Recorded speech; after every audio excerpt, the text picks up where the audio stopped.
Have you ever looked at a building and found a piece of your soul looking back at you? That's how I feel when I look at brutalist buildings. In this documentary, I'm going to try to figure out why.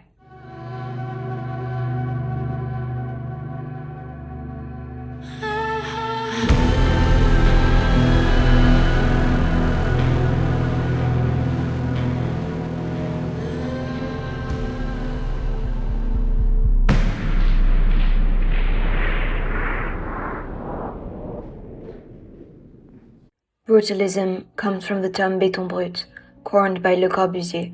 It is a practical response to the need of rebuilding destroyed cities after World War II in the fastest and most cost-efficient way. Simple lines, rough concrete, and large-scale housing developments were the answer. But brutalism is also a philosophy and an aesthetic movement. Nazis' bombs did not only destroy buildings, but also men's minds. The architects who gave birth to brutalism were shaped by PTSD and a loss of faith in humanity, as well as a desire to move forward and build a better and more transparent society. However, brutalism was quickly rejected, deemed too bleak, inhospitable, or simply ugly. Some brutalist buildings, like the Robin Hood Gardens in London, have even been demolished. Others are simply rotting away in absence of maintenance or care. If the world seems to have rejected brutalist architecture, I did not get the memo. I find beauty in its simplicity, honesty in its roughness. I look at a brutalist building and feel an irresistible pull, a magnetic attraction. I decide to explore the city in which I was born and bred, Paris, to give in to this odd attraction.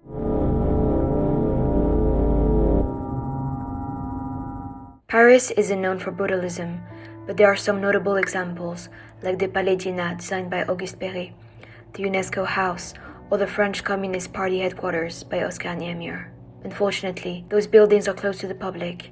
I'm left with a few other sites, the urban developments on the Quai de Seine, with its infamous Totem Tower, and the beautiful Australian Embassy, outshined by the nearby Ethel Tower.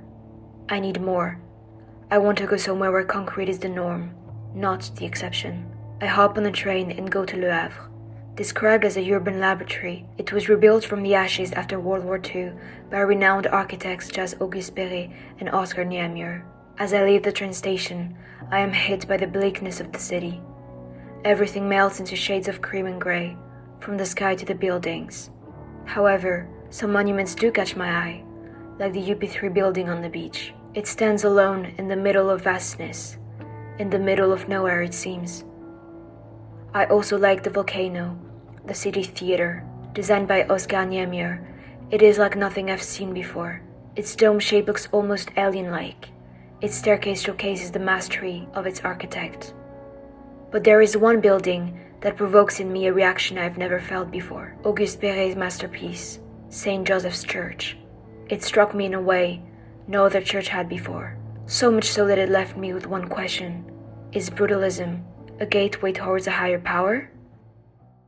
Nearer, my God, to thee. Nearer to thee. For centuries, men have built buildings to get closer to God, to showcase His power, His greatness, to gather His followers. Churches, temples, mosques, or synagogues have one thing in common. They are intricate and complex buildings that showcase an impressive amount of skill and artistry. For Catholics, the church is the house of God. It must be built in His image, in all of His glory. It also used to serve the purpose of educating those who were illiterate through the biblical stories told with stained glass. How can such a purpose be translated into a brutalist building? In order to understand why brutalist churches would even be built in the first place, we must go back to the 1960s and the Second Vatican Council, which aimed to adapt the Catholic Church to the modern world. Brutalism comes into play as a means to this end. It shows that the Catholic Church is willing to compromise with the modern world. Brutalist buildings also have a key essential characteristic. They are transparent, their structures are exposed, and so is their material. Therefore, one can see how they were built and managed to stand. This is crucial, in my opinion, because God is a hard concept to fully grasp. Questions are often left unanswered. Faith is constantly tested. On the contrary, brutalist buildings And brutalist churches are easy to understand and easy to trust. They provide the comfort that so many believers are seeking. Pure, simple truth. As this journey comes to an end, I will leave you with a quote from Ayn Rand's masterpiece novel, The Fountainhead. I read it while making this documentary, and this particular argument, made by the novel's main character, a struggling visionary architect named Howard Rourke, seems to fit perfectly. Take a human body.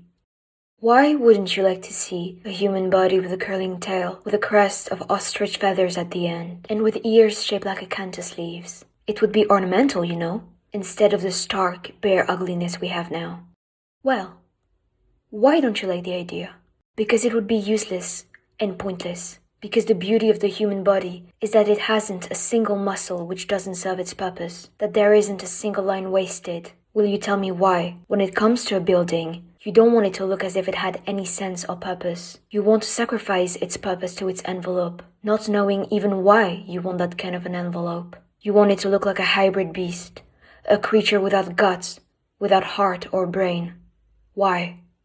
You must tell me, because I've never been able to understand it.